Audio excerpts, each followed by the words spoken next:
মেদিনীপুর থেকে হাওড়াগামী ট্রেনে ওঠার চেষ্টা করছিলেন এক বৃদ্ধা। শুক্রবার বিকেল 4:10 নাগাদ সেই লোকাল ট্রেন তখন চালু করে দিয়েছিল। তাতেই কোনো ক্রমে ওঠার চেষ্টা করছিলেন বৃদ্ধা। ট্রেনের গতি বেড়ে যেতেই নিয়ন্ত্রণ হারান বৃদ্ধা। চাকার তলায় পড়েই যাচ্ছিলেন। সাক্ষাৎ ঈশ্বরের দূতের মতো ছুটে এলেন দূরে কর্তব্যরত রেলওয়ে লেডি কনস্টেবল। কোল বাজা করে দীর্ঘ ছুটে বৃদ্ধাকে মৃত্যুর মুখ থেকে ছিনিয়ে আনলেন তিনি। প্রাণে বাঁচলেন মহিলা। পুরো ঘটনার মুহূর্ত ধরা পড়েছে সিসিটিভিতে।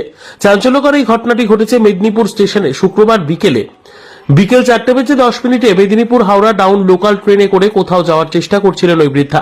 ট্রেন তখন চালু করে দিয়েছিল 1 নম্বর প্ল্যাটফর্ম থেকে।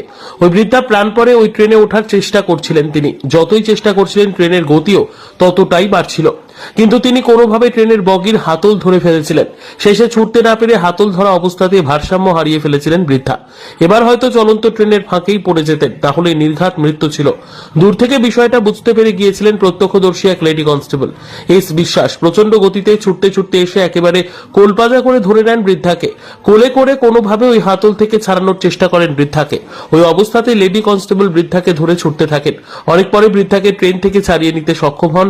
অল্পের জন্য প্রাণে বেঁচে যান ওই বৃদ্ধা। দ্রুত বাকিরাও ছুটে এসে উদ্ধারের চেষ্টা করেন ততক্ষণে। ঘটনায় প্রত্যক্ষদর্শী স্টেশনের অন্যান্যরাও রেলওয়ে কর্মী আধিকারিক সকলেই সাক্ষাৎ ঈশ্বরের দূত বলেই মনে করছেন ওই লেডি কনস্টেবলকে। তার তৎপরতাতেই প্রাণ পেলেন ওই বৃদ্ধা।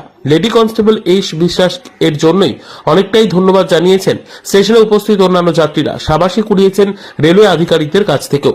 এই ধরনের প্রাণে বাঁচানোর ঘটনা মেদিনীপুর স্টেশনে এর আগেও বেশ কয়েকবার দেখা গিয়েছে রেলওয়ে পুলিশ কর্মীদের তৎপরতায়। সম্মানিত হয়েছেন রেল কর্তাদের কাছে। এবার সম্ভবত সেই তালিকায় স্থান পেলেন দুর্ধর্ষ সাহসী কনস্টেবল এস বিশ্বাস।